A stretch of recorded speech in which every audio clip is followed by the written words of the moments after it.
तुली साहब, अभी तक मैं तो आपसे पहले तो आंकड़ों पर बात करना चाहूंगा। एक एग्जिट पोल का नतीजा आया था, आम आदमी पार्टी नंबर 1 और मार्जिन के साथ जीतती हुई दिखाई दे रही थी। अभी भाजपा आगे दिखाई दे रही है, थोड़ी देर पहले तक टक्कर दिखाई दे रही। तो समझ नहीं आ रहा ऊंट किस करवट बैठ रहा है। नहीं, वो अभी समझ आने में मुझे लगता है कि 1 घंटा और इंतजार करना चाहिए। अभी पोस्टल बैलेट हुआ होगा या शुरू के एक आध कुछ पोलिंग बूथ जो है वो उसमें खुले होंगे, क्योंकि अगर ये रिजल्ट आता है जो स्क्रीन पे आ रहा है तो ये आम आदमी पार्टी नहीं है, बीजेपी के लिए भी बड़ा सरप्राइजिंग होगा। मुझे नहीं लगता कि भाजपा भी 154-150 सीटें एक्सपेक्ट कर रही है। वो बहुत है तो एक neck to neck fight expect कर रही है कि शायद 100-250 में से 100 वो के आसपास कहीं वो लैंड कर जाएं। या अगर आप कुल मिलाकर के पिछले कुछ चुनाव एनालाइज करोगे तो कहीं पर भी भाजपा का वोट प्रतिशत 35-37% से ऊपर नहीं जाता है। और भाजपा केवल वही चुनाव जीतने में, छोटा चुनाव, मैं राष्ट्रीय चुनाव की बात नहीं कर रहा, छोटा चुनाव, भाजपा केवल वही चुनाव जीतने में कामयाब रही है या सक्सेसफुल रही है। यहां कांग्रेस का वोट परसेंट 12-14%, 15%, 2-3-4%, 5% बसपा का और अदर्स का वोट रहा है। पीएमईजीपी योजना के तहत 10 लाख लोन लेकर क्या अपना खुद का बिजनेस शुरू करना चाहते हो? इसे लेने के सीक्रेट्स को जानना चाहते हो तो फ्रीडम ऐप को अभी डाउनलोड कीजिए। अब इस चुनाव में जब वो ब्रेकअप आना शुरू होगा कि कांग्रेस का वोट परसेंटेज कितना है, भाजपा का कितना है और आम आदमी पार्टी का कितना है, परंतु एक महत्वपूर्ण बात और है, ये जो 50% से कम रहा है वोटिंग परसेंटेज, भाजपा का जो वोट रहता है वो एक कैडर वोट रहता है। तो वो एक ये संभावना हो सकती है कि भाजपा का वोट स्वयं से होकर के वोट देने निकल गया और उसके कारण से ये फिगर आ सकती है। परंतु मुझे लगता है अभी बहुत जल्दी है, थोड़ा इंतजार करना चाहिए। कितना रिवर्स होगा पता नहीं। हम लोग अभी वही बात कर रहे थे, आपने भी कहा कि बीजेपी इस वक्त उम्मीद कर रही होगी कि कांग्रेस पार्टी उम्मीद से बेहतर करे। जी, तब उसे फायदा होगा। बिल्कुल, देखिए बसपा बिल्कुल पिक्चर में नहीं है, जो 8-9% वोट लेती थी दिल्ली में।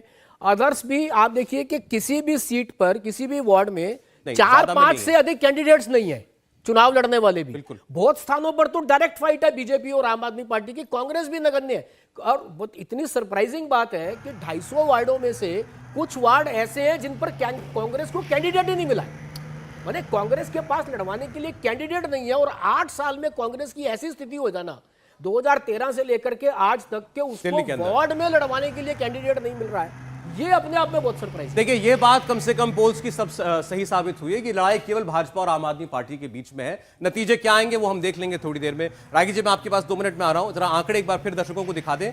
तो अभी आपके सामने स्क्रीन पर फिर सारे वार्ड्स की एक टैली आने जा रही है। ये देखें, बवाना, बुराड़ी, चांदनी चौक, दिलशाद गार्डन, द्वारका, ग्रेटर कैलाश और जहांगीरपुरी। तो यहां क्या परिवर्तन हुआ है इसमें एक नजर डाल लेते हैं। अभी भी इसमें आपको जो है बीजेपी ज्यादातर सीटों पर आगे चलती हुई दिखाई दे रही है और बाकी सीटों पर जहां पर भाजपा नहीं तो वहां पर आम आदमी पार्टी है। इस पूरी स्क्रीन पर केवल एक कुरैश नगर जो है चांदनी चौक का, वहां आपको कांग्रेस पार्टी लीड करती हुई दिखाई देगी। जैसा अभी तुली साहब ने कहा, जहांगीरपुरी में भी संगम पार्क में भी कांग्रेस नजर आ रही है। यानी कांग्रेस की जो मौजूदगी है वो बहुत कम है, सिर्फ हमें भगवा और आम आदमी पार्टी के बीच में ही टक्कर नजर आ रही है। और यही जो फैक्टर है, ये कितना इस चुनाव का टर्निंग पॉइंट साबित होगा, सौरभ, ये जरूर देखने वाली बात होगी। लेकिन फिलहाल आप ये जो रीजन वाइज टैली देख रहे हैं, इसमें भारतीय जनता पार्टी और आम आदमी पार्टी के बीच में टक्कर है। बवाना की 6 सीट ले लीजिए, जिसमें से 3 पर भारतीय जनता पार्टी ने बढ़त बनाई है, तो 3 पर कांग्रेस, माफ कीजिएगा, आम आदमी पार्टी ने भी बढ़त बनाई है। बुराड़ी की अगर बात करें तो 5 सीटें हैं, 2 पर बीजेपी आगे है, 3 पर आम आदमी पार्टी आगे है। आगे भी टैली में क्या बदलाव हो रहा है आइए आपको दिखाते हैं। बाकी रीजन्स की भी बात कर लेते हैं। जनकपुरी की बात करें तो 19 सीटें जनकपुरी में हैं और यहां पर भी मुकाबला बीजेपी वर्सेस आम आदमी पार्टी है, लेकिन ज्यादातर जगहों पर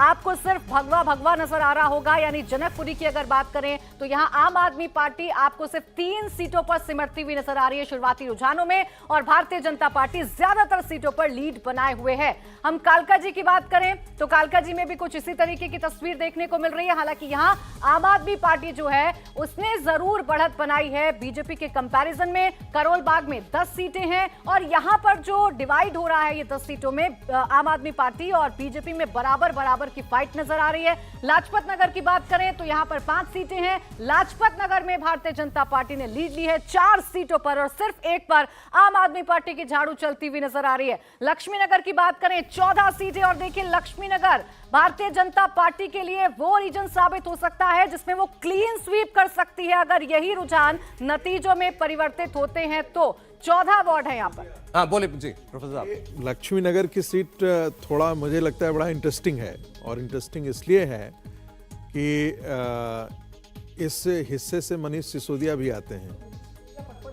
हाँ, मैं इसीलिए कह रहा हूँ, पटपड़गंज से आते हैं। मैंने कहा मगर कि वो अपना चुनाव भी केवल मात्र 2000 वोट से जीते थे और आखिर के एक राउंड में जीते थे। मैंने यही कहा कि वो फैक्टर भी बड़ा काम कर रहा है यहाँ पे, और ये तो बड़ा आश्चर्य, मैं बहुत तुली जी से मैं बिल्कुल सहमत हूँ कि ये तो भारतीय जनता पार्टी को हो सकता है कि उनको भी ये उम्मीद नहीं होगी कि इस प्रकार की चीजें हैं, लेकिन इसके अपने मायने हैं।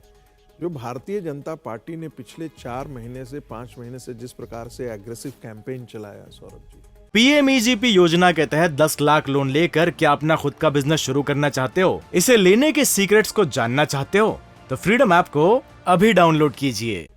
और जिस प्रकार से बड़े बड़े नेताओं को पार्टी ने उतारा, उनको जिम्मेदारी दी, मैं ये मान के चलता हूं कि ये यदि जीत होती है, ये आंकड़ा रहता है, तो इनमें उन पार्षदों की भूमिका नहीं है, उन नेताओं पर दिल्ली की जनता ने विश्वास किया जो जाकर के सैकड़ों सभाएं की हैं। आप सोचिए, केंद्रीय मंत्री जाकर के सभाएं कर रहे हैं और मुख्यमंत्री जाकर के सभाएं कर रहे हैं, जोगी जी आकर के सभा करते हैं, मीनाक्षी जी आकर के सभा करते हैं, बीजेपी के जितने सांसद हैं 100 से ज्यादा, एक गौतम गंभीर को छोड़ दीजिए जिनके बारे में माना जाता है कि वो 38-40 सभाएं उन्होंने जनसभाएं करना, तो कोई ऐसा गली नुक्कड़ मोहल्ला नहीं है जहां पर भारतीय जनता पार्टी की, और ये अच्छी बात है कि उनको भारतीय जनता पार्टी ने जिम्मेदार बना रखा है। इंडिया टीवी हर वक्त हर जगह डाउनलोड करने के लिए सर्च करें